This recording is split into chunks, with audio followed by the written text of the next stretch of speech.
The alien arena was filled with laughter and noise. Rich nobles from different planets sat in their shining seats. Drinking and joking, they came here for fun, not for mercy. At the center of the hall stood a human mechanic named Elias. He was tall, quiet, and covered in the dust of machines. He had been fixing the aliens' warships for years. A slave who knew how to survive. That night, the nobles had a new kind of entertainment. A heavy cage was dragged into the hall, metal scraping against the floor. Inside the cage sat a small alien girl, trembling, her wings torn and covered in dirt. Her silver hair was tangled and her eyes had lost their light. "She's broken," one of the nobles said with a smirk. "Maybe the human can fix her," another laughed. The others roared with cruel amusement. They offered the cage to Elias as if giving away trash. Elias looked at the girl. She tried to hide her face. Shaking from cold and fear, he felt something twist inside his chest. He didn't see a toy or an animal.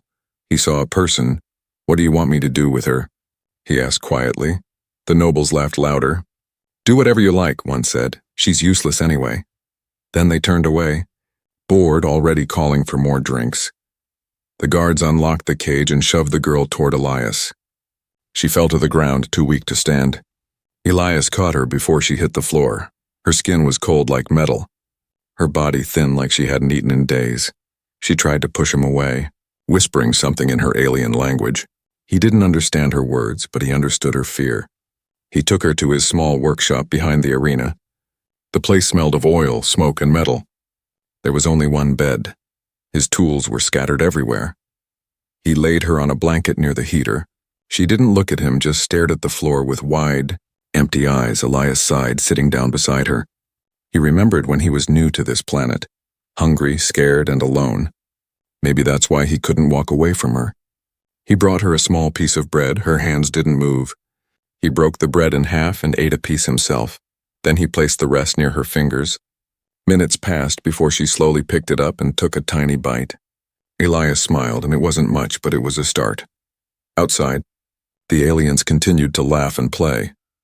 They didn't care what happened in the mechanics room. They thought the human would break her or sell her. But Elias had no such thought. He worked silently, cleaning her wounds with soft cloth.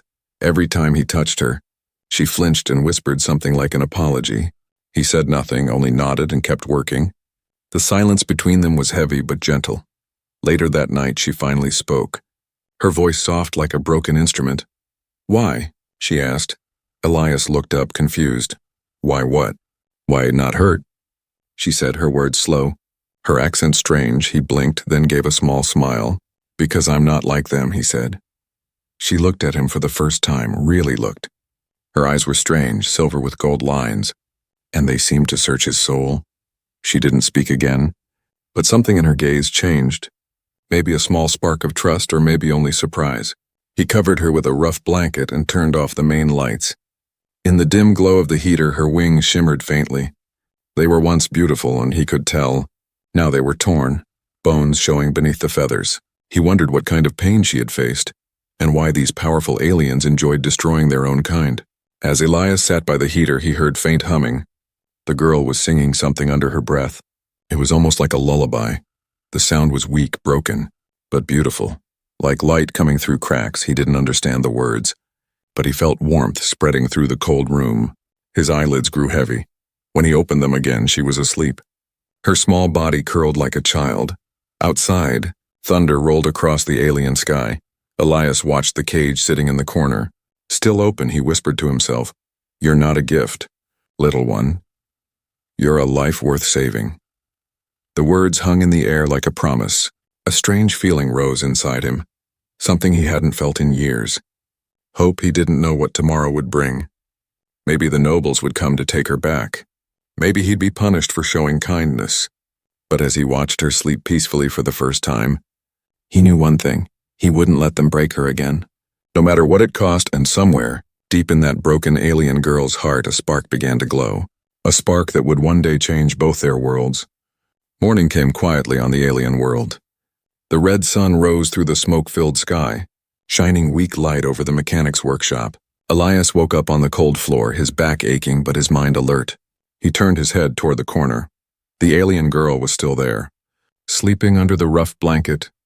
For the first time, she looked peaceful, Her chest moved slowly with each breath, her face no longer tight with fear. He stood up and prepared something simple, a bit of soup made from machine rations. The smell filled the small room, mixing with the scent of oil and metal. He wasn't sure if her kind could even eat human food, but he had nothing else to offer. When she opened her eyes, she looked confused, unsure where she was. Elias smiled softly and placed the bowl near her. "Try," he said gently. "It's warm." The girl didn't move at first. Her hands were shaking as if she expected pain to come. Elias turned away to make her feel safe, pretending to fix a machine part. A few moments later, he heard the soft sound of a spoon. He smiled, and she was eating. It wasn't much, but it meant trust had begun, a small, fragile trust, like a flower growing between stones. After a while, she spoke again, her voice weak but clearer than before. "My name, Lyra," she said slowly. Elias turned toward her, surprised. "Lyra," he repeated. "That's a beautiful name." She looked down, almost shy. "What? Your name?" "Elias," he said, pointing to himself. She nodded, her wings twitching slightly. The movement made her wince in pain, and she gasped softly. Elias walked closer, but she shrank back, her eyes wide with fear. "It's okay," he said, raising his hands. "I won't hurt you." He waited until she stopped trembling, then slowly knelt beside her. Her wings were worse than he thought. The bones were bruised, the feathers burned, and strange wires wrapped around them. He reached out carefully. "Can I?" he asked. She looked at his hand. Confused. "Fix," he said, pointing to her wings. After a long pause, she gave a tiny nod. His fingers moved gently, touching the damaged feathers. She flinched, biting her lip to stay quiet. But when she realized his touch brought no pain, her breathing calmed. Elias cleaned the wounds with warm water and wrapped soft cloth around them. It was slow work, but he took his time. Every move told her one thing: she was safe. When he was done, she whispered something in her language, then added in broken English, "Thank you." Her voice was soft like music. Elias smiled again. "You're welcome, Lyra." Outside, the alien guards walked past the workshop. Laughing, they spoke loud enough for Elias to hear. "Can you believe that human took the broken one?" One guard said. "He must be desperate," the other replied. Their laughter echoed, cruel and sharp. Elias ignored them. Lyra's eyes followed the sound, filled with sadness. "They laugh," she said quietly. "Yes," Elias replied.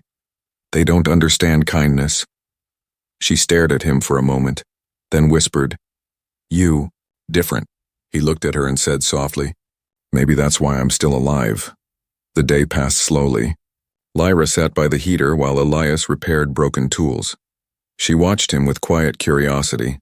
Every time he looked up, she quickly turned her eyes away. When she thought he wasn't watching, she studied his hands. Strong hands, but gentle. The hands that had touched her without cruelty. She had almost forgotten what gentle felt like. Her people once sang about humans being destroyers, but this one was healing her, not harming. Later that night, it began to rain outside. The sound of drops hitting metal filled the silence. Elias brought another blanket and placed it near her. She didn't move. Then suddenly her voice came again, soft but clear. "Elias," he turned to her. "Yes? You fix wings?" He sighed. "I'll try, Lyra, but it will take time." She nodded, her eyes reflecting the firelight. "Time," she whispered, almost like she was testing the word. Then she said something that made his heart stop. "Long time. No safe." Those words hit him deeper than he expected. He wanted to say something comforting, but no words came. He simply sat beside her again, both of them silent, listening to the rain. After a while, she leaned her head against the wall and closed her eyes. Elias watched her quietly. She looked fragile, like one wrong breath could break her again. He didn't know why he cared so much, but he did. Maybe because he saw himself in her pain. Years ago, he too had been beaten, caged and left to die. No one had come to save him now. Maybe he could be that person for someone else. When he stood up to turn off the lights, he heard a faint sound. It was a whisper. Lyra was humming again. This time it was stronger. Her voice filled the room like a breeze after a storm. Even the machine seemed to hum with her melody. Elias froze, feeling something deep in his chest. Her voice wasn't normal. It carried warmth, almost like energy it wrapped around him, soft and glowing. When the song faded, Lyra opened her eyes and smiled weakly. "Better," she said simply. Elias nodded, speechless. He didn't understand it yet, but her song had touched something. In her and in him. Outside, thunder rolled again, the guards joked and drank. Never knowing that inside that small workshop, something impossible had just begun. The broken alien girl had sung again, and her first listener was a lonely human who refused to stop caring. Neither of them knew it, but this was the moment their fates became one. The moment when kindness met power, and the universe quietly watched, waiting for what would come next. Days passed quietly inside Elias's workshop. The alien girl, Lyra, had begun to walk again. Though her steps were weak and careful, her wings still could not move. But the wounds were closing little by little. Elias watched her every day, making sure she ate, slept, and healed. He spoke to her in simple words, and she tried to answer. Their strange friendship grew slowly, like sunlight sneaking through cracks in the wall. Sometimes when Elias worked on machines, Lyra sat near the heater and hummed. Her voice filled the air, soft like wind over glass. It was not just music. It was something deeper. Whenever she sang, the lights in the room flickered. Metal wires trembled and broken devices suddenly started working again. Elias noticed it but said nothing at first. He only watched, amazed one night as he repaired a small engine. It suddenly came alive without him touching it. He looked at Lyra. She was humming again, her eyes closed, her hair glowing faintly in the firelight. He whispered, "That's not just a song, is it?" Her voice stopped and she looked at him nervously, her hands folded over her chest as if guarding a secret. "Long ago," she said slowly. "My people, sing to heal, sing to grow light." Her words were broken, but the meaning was clear. Her voice had power, real power. That was why the nobles had broken her wings. They feared her gift. Elias stood in silence. He thought about what she said, about what she could do, and about how dangerous that made her. "Lyra," he whispered, "if they find out you're still singing..." She finished his sentence softly. "They kill me." He nodded slowly. She looked away, staring into the heater's fire. Her voice trembled. "I not want power, Elias. I only want peace." He felt a deep ache in his chest, the same ache he had felt years ago when his own freedom was taken. He sat beside her. "Then we'll keep your secret," he said quietly. "As long as we can." The next morning, Elias went out to gather supplies. The market was loud and filled with alien traders shouting prices. He bought food and medical gel, but he could feel eyes watching him. The guards had started to whisper about the human who hides the broken one. He ignored them, pretending not to hear, but inside, fear began to grow. He had seen what the nobles did to traders. They didn't die fast when he returned to the workshop. Lyra was waiting by the door. Her face lit up when she saw him, and for a moment all his fear melted away. They shared food in silence, then Lyra said softly, "Elias, you afraid?" He froze. "How do you know that?" She placed her hand on her chest. "Your soul whispers loud." He frowned, confused. "My soul?" Lyra nodded, her eyes glowing faintly again. "Your soul?" "Heavy," she said, but kind. Her hand reached toward him, trembling. "I can see it." Elias didn't understand how, but her voice made the air feel alive. He felt something warm move through him, not pain, but calmness. For a moment, he forgot the sound of the guards, the cruelty of the nobles. All he felt was peace. Then suddenly, the sound of metal boots echoed outside. Elias turned sharply toward the door. 2 alien soldiers were walking past, talking to each other. The noble said the human's been acting strange, hiding something. Maybe he's keeping that broken singer alive. Elias held his breath, motioning for Lyra to stay silent. The guard stopped near the door, then moved on, laughing. When their steps faded, Lyra whispered, "They know," Elias exhaled slowly. "Maybe not yet." But soon, that night, Elias couldn't sleep. He sat by the heater, staring at the dim light. Lyra was asleep nearby, her face calm and soft. He thought about what to do. He couldn't stay here much longer. If the nobles found her, she'd be taken away again. He couldn't let that happen, but where could they go? The planet was full of scanners and soldiers. Then he looked at her again and whispered, "We'll find a way, Lyra." Suddenly her eyes opened, glowing faintly in the dark. "I dream," she said softly. "I see wings. Flying and you..." "Falling," Elias frowned. "Falling?" She nodded. But not die, Soulbright. He didn't know what that meant, but her words made his heart heavy. Dream or warning, he couldn't tell. He reached out, brushing a strand of her silver hair from her face. She didn't pull away this time. That was the first time she didn't flinch from his touch. The first time she let herself believe someone could care without hurting. He whispered, "Rest, Lyra. We'll leave soon." Her lips curved into a tiny smile. "Elias, good soul." She fell asleep again, her breathing soft.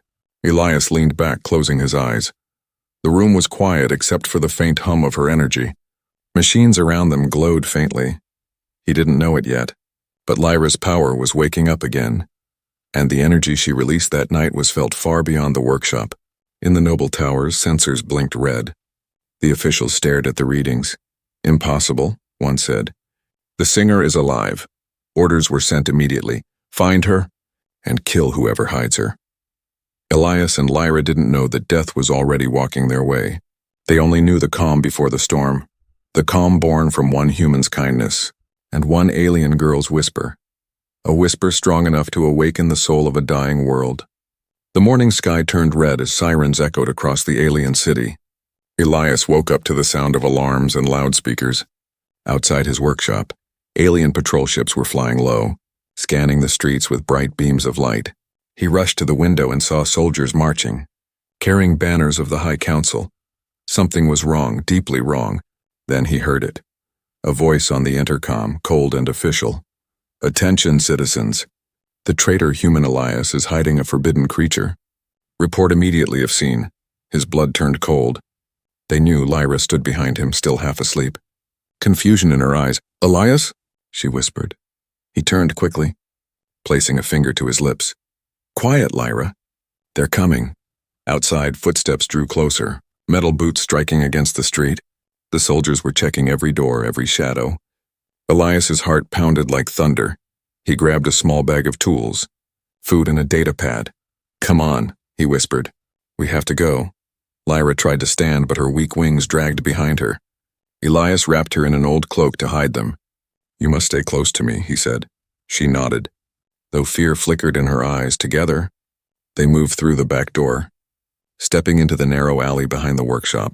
The rain had just started, making everything wet and dark and a small blessing. The sound of thunder mixed with the noise of soldiers searching nearby. Elias held her hand and whispered, "Don't stop." No matter what, they moved quietly, turning corner after corner. But the patrol drones were everywhere. Blue lights scanned walls, roofs, even garbage piles at one point. A beam of light passed right over them. Elias pushed Lyra against the wall, covering her with his body. She gasped softly as his heart raced against her shoulder. The drone paused, scanned, and then moved on. Only when it was gone did Elias breathe again. Lyra looked up at him and whispered, "You protect me." He smiled faintly. "I said I would, didn't I?" They finally reached an abandoned hangar near the city's edge. It was dark, filled with broken ships and metal crates. Elias used to work here long ago before he was sent to the Nobles' arena. Now it was silent and forgotten, perfect for hiding. He led Lyra inside and sealed the door behind them. Rain poured outside, echoing through the roof like distant drums. Lyra sat on a crate, shivering. "Why they hunt me?" she asked softly. Elias looked at her, tired but determined. "Because you can do something they fear," he said. "Your song. It can heal, maybe even change things, and they want control, not hope." Lyra was silent for a long time, then she said, "Long ago, my people sing for stars, bring life, bring peace." Her eyes filled with sadness.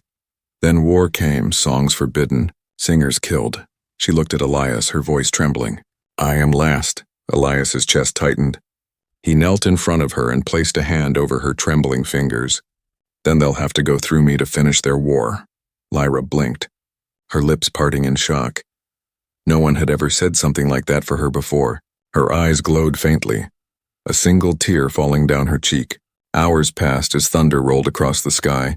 Elias worked to repair an old hoverbike in the corner. They would need it to escape the city. Lyra watched him, trying to understand why he risked everything. "Elias," she said softly, "why help me? You lose everything." He stopped working for a moment, his face half lit by the sparks from his tools.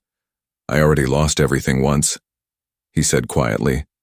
"But saving you, It feels like getting something back. Lyra lowered her head, whispering, "You have good soul." Elias smiled tiredly.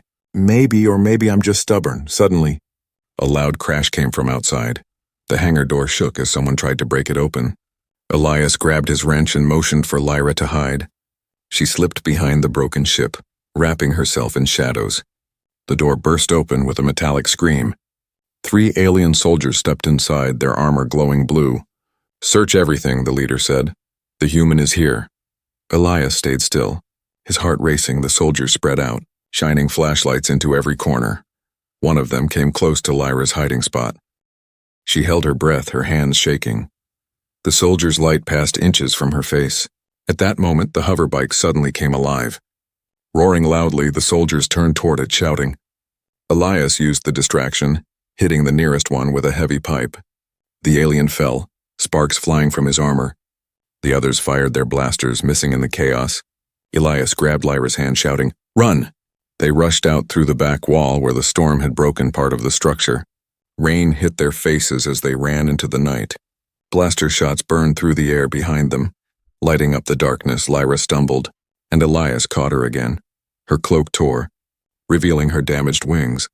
The soldiers shouted when they saw them. "It's her! The singer!" They fired again, one blast hitting the ground near Elias's foot. He grabbed a metal door and threw it behind them as cover. The storm grew heavier, lightning flashing across the sky. The noise covered their escape. They disappeared into the forest beyond the city, soaked, cold, but alive. When they finally stopped, both fell to the wet ground, gasping for air. Elias looked back. No lights, no drones, only rain and trees. Lyra leaned against him, whispering, "You hurt?" He shook his head, breathing hard. "No, just tired." She looked at him, her silver eyes glowing faintly. "Thank you," she said softly. Elias smiled weakly. "Don't thank me yet, Lyra." He looked up at the stormy sky. "They won't stop hunting us now." Lyra followed his gaze, her voice trembling but full of quiet fire. "Then we not stop running." Somewhere behind them, in the city's control center, the High Council watched through their scanners. One of the nobles hissed, "The human is protecting her." "Interesting," another replied. "Then send more hunters." Outside, the storm raged stronger, but in the heart of that storm, one human and one broken alien girl were no longer victims. They were survivors, and the hunt for their freedom had only just begun. The forest was silent except for the sound of rain dripping from the tall silver trees. Elias and Lyra had been walking for hours, their clothes soaked, their feet heavy. They didn't know where they were going, only that they had to keep moving. Behind them, far away, the city glowed faintly under the dark red sky. Ships circled above it like vultures. Searching for them, Elias stopped to catch his breath. Leaning against a broken log, Lyra looked pale and weak, her wings dragging behind her like torn fabric. He turned to her and said softly, "We can rest here for a bit." She nodded, her body trembling from cold. He built a small fire using dry scraps from his pack, the flames struggling against the rain. When the fire finally caught, its light reflected on Lyra's silver eyes. She stared into it, lost in thought. Elias noticed the faint hum in the air, that quiet vibration that always came when she was near. He didn't mention it, but deep down he knew her presence carried power, a power that no human or alien science could explain. After a long silence, Lyra spoke, her voice small but steady. "Elias, I dream again." He looked up. "What did you see?" She hesitated, then whispered, "I see many people crying, and my song stops their pain." Elias frowned slightly. "Your song?" Lyra nodded, her hands pressing against her heart. "It comes from here," she said, "but I'm afraid, Elias. If I sing, they will find us." Elias looked at her, torn between fear and hope. "Maybe they will," he said, "but maybe your song is what this world needs to hear." Before he could say more, a loud sound echoed from the distance, a deep metallic roar. Elias stood up instantly, pulling Lyra behind a tree through the mist. They saw it, a patrol carrier moving slowly above the trees. Its searchlights cut through the forest like knives. Elias whispered, "Stay still." The light passed dangerously close, illuminating their faces for a second. Lyra's breath caught. The carrier hovered, scanning the ground. Elias gripped her hand tightly, his pulse racing. Then, from inside the ship, a voice shouted through the speakers, "We know you're out there, human. Give us the girl and we'll let you live." Elias's jaw tightened. He whispered to Lyra, "They'll never let us live." She nodded slowly. Tears forming in her eyes, she could feel their fear, their hate. It filled the air like poison. Suddenly, the fire they had built went out as wind whipped through the trees. Lyra took a deep breath, her eyes glowing brighter. "Elias," she whispered. "Close your eyes." Before he could ask why, she began to sing. The sound that came from her lips wasn't just music. It was light. Soft golden waves rippled through the forest, touching the trees, the rain, and even the cold air. The carrier above them stopped moving.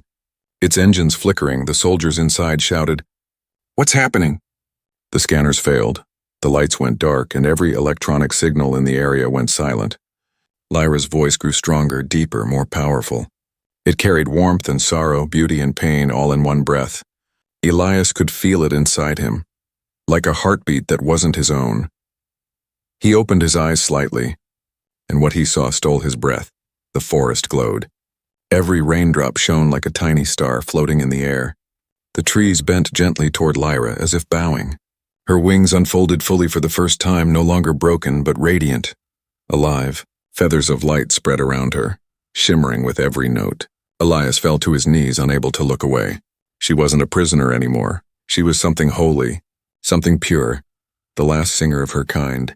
Reborn in the storm, the carrier above began to shake violently.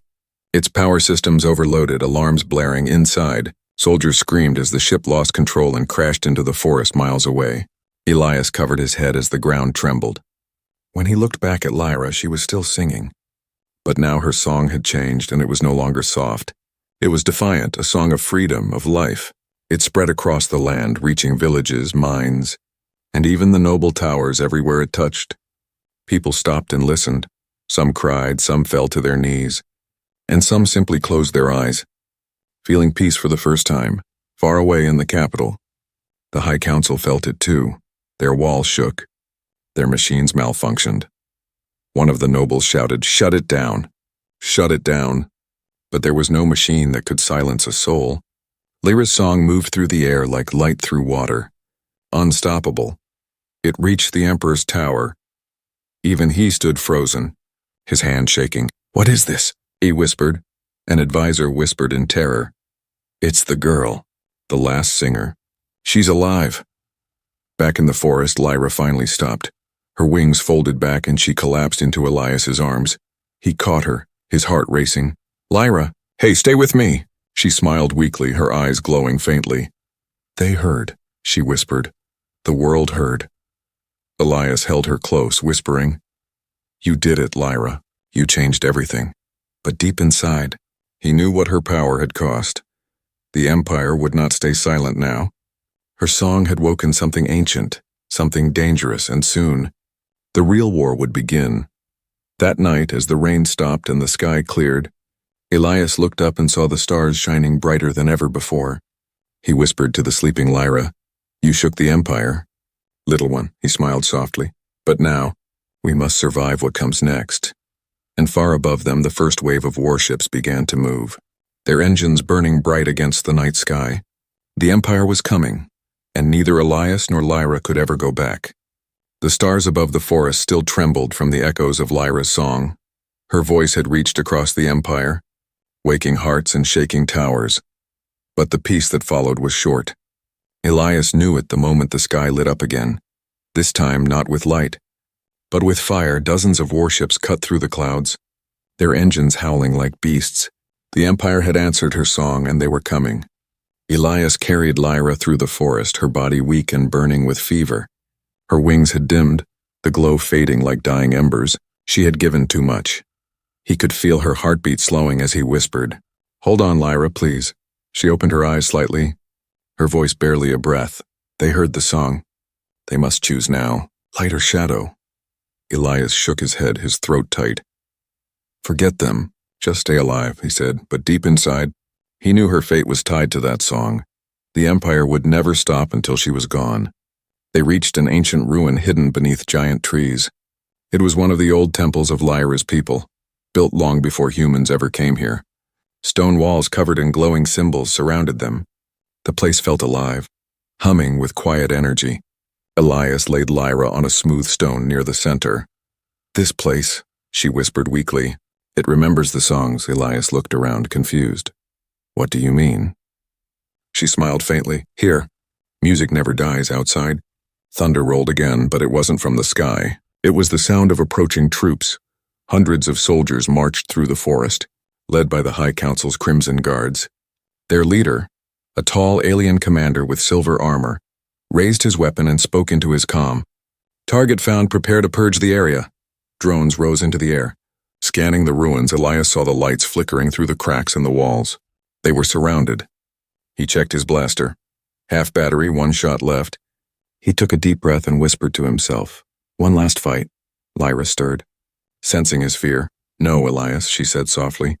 "You must not fight." He turned to her, eyes burning with anger and love. "What else can I do? If they find you, it's over."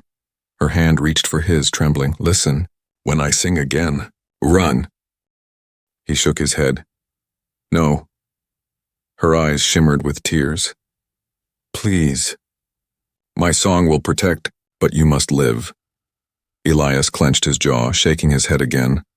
"I won't leave you," he whispered. But Lyra smiled, tired and gentle. "You already saved me. Now let me save you." Outside, the first blaster shots hit the ruins. Rocks exploded, dust filled the air. Elias pulled his jacket over Lyra's body, shielding her as debris fell.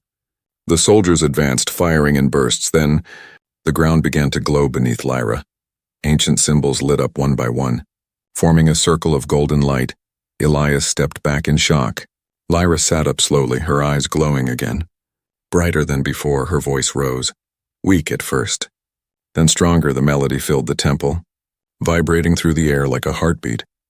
Outside, the soldiers stopped firing. One by one, they froze where they stood, their weapons shaking in their hands.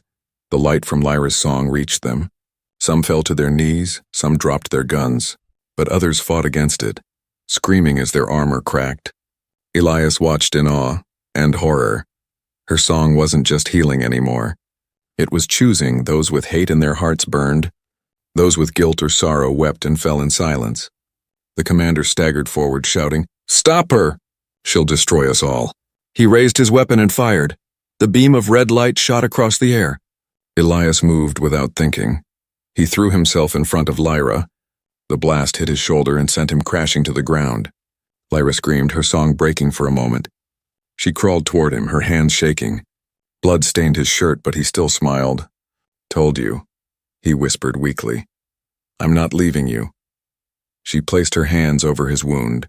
Glowing light spreading from her palms, her tears fell onto his chest, each one shining like a small star. "Don't die," she begged. Elias looked at her, his vision fading. "If this is the price," he said softly, "then I'd pay it again." Her power surged. The entire temple shook as light burst outward. A wave of golden energy spread through the forest. The soldiers vanished in the brightness. The ships above lost control and fell from the sky like burning meteors.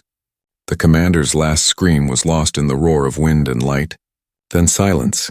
When it was over, only the ruins remained, glowing faintly under the moonlight. Elias lay motionless on the stone floor, his face calm.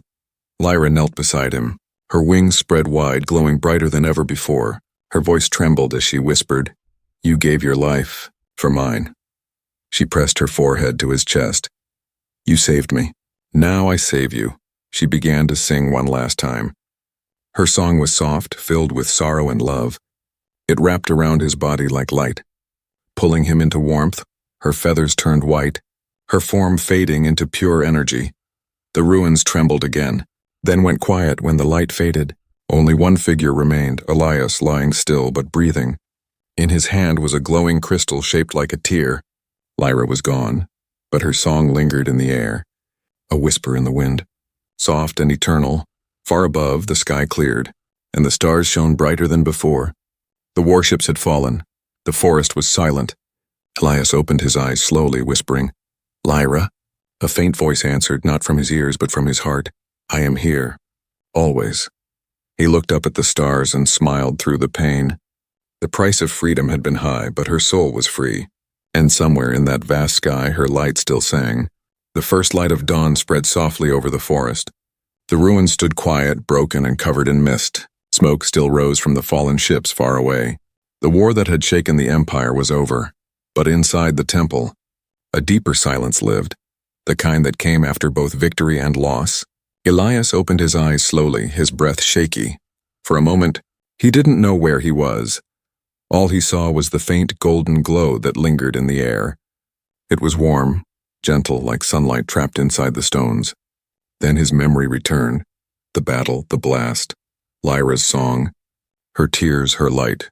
He sat up painfully, his hand clutching his shoulder. The wound was gone, healed completely. Only a faint mark remained, glowing softly, like a small piece of her had stayed within him. He looked around and whispered her name, Lyra. There was no answer, only the quiet sound of wind passing through the trees. He stood slowly, his body weak but alive, on the altar where she had knelt. A small crystal rested, glowing with the same color as her wings. He picked it up with shaking hands. Inside the crystal, faint light moved like a heartbeat, and then he heard it, a voice, soft, tender, familiar, Elias. He froze, his heart racing. Lyra, he whispered. The voice came again, this time clearer. Don't be afraid. I am still here. Tears filled his eyes as he looked at the crystal. Her voice was not coming from the air, it was inside his mind. Inside his soul, he held it close to his chest. I thought you were gone, he whispered. Her tone was gentle, full of warmth. My body gone, my soul free, but I am with you now. Elias sat on the cold stone, his back against the wall, holding the crystal like it was life itself. He looked up at the cracked ceiling where beams of sunlight filtered through. You saved me again, he said softly. Her voice laughed lightly, almost like wind chimes. No, Elias, you saved me first. He closed his eyes, letting her words sink into him. She continued, the Empire heard the song.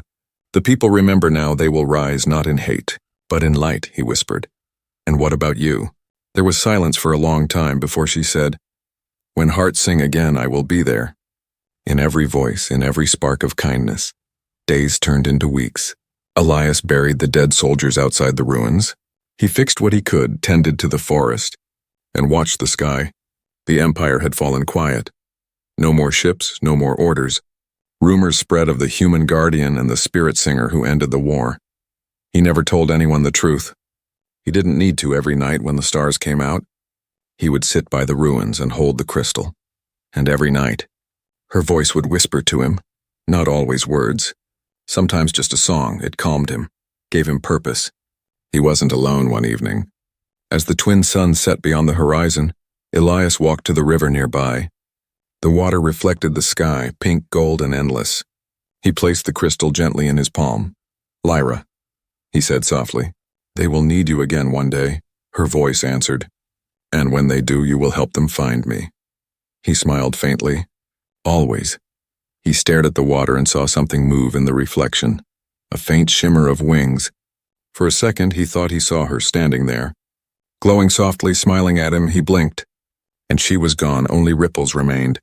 Spreading across the surface, he laughed quietly to himself. You still do that, appear when I least expect, her voice replied gently, and disappear when you need strength. He shook his head, smiling through tears. Then don't disappear tonight. Her laughter echoed softly in the wind. I never do. As night came, the stars appeared, brighter than ever before. From far away, people across planets began to sing. No one knew where the melody came from. Some said it was a dream. Some said it was the memory of a legend, but Elias knew. He could hear her voice in every note. The same voice that once healed the broken, calmed the dying, and turned war into peace. It filled the air around him. And for the first time since the war, he felt pure joy years later, when travelers found the old ruins. They discovered strange glowing carvings on the walls. They told a story, not of a battle, but of love, sacrifice, and light. And in the center of the temple, they found a single crystal resting on a stone. Beside it was an old human journal, covered in dust. The last words written inside said, She sang and I listened when the stars fall silent. Her song will rise again. No one knew what became of Elias. Some said he became a spirit like her. Some said he left the planet, carrying her light into the stars. But on quiet nights, when the wind passes through the trees, people swear they hear two voices singing together, one human, one alien. both eternal, their melody soft, endless, a reminder that kindness can change the universe, and that even after death, love still finds a way to return,